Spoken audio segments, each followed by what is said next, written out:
people. And once they do digital ID, they're going to attach it to a social credit score. Yep. They're going to attach it to a carbon footprint Yep. score.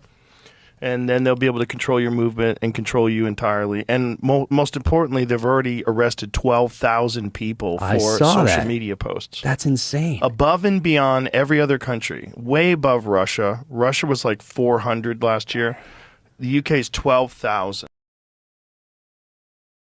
So the digital revolution, which of course was where I worked before moving full-time to the foundation, here we're trying to make sure that the developing countries have the benefit of the digital revolution, in some cases before it gets to even some of the rich countries who have legacy systems that people are so used to that the speed that they'll transition out of them won't be as fast as, say, China or India that didn't have that history.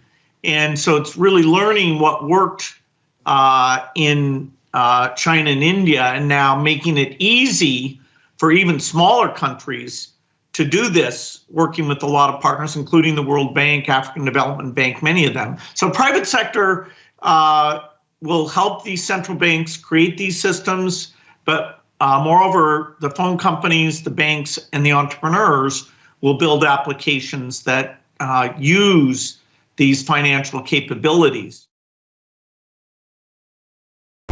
Yet today our children and our publics are taught that CO2 is a toxic pollutant that will destroy life and bring civilization to its knees. The Gates Foundation funded millions to organizations linked to the Chinese military and government. To have this chance to meet. And we've always had great conversations, and we'll have a lot of important topics to discuss today. In 2023, Bill Gates' charity allocated approximately $11.7 million to Chinese government entities and over $2 million to a company connected to the Chinese military. RFK says the evidence is overwhelming and leads straight to the Wuhan Institute of Virology.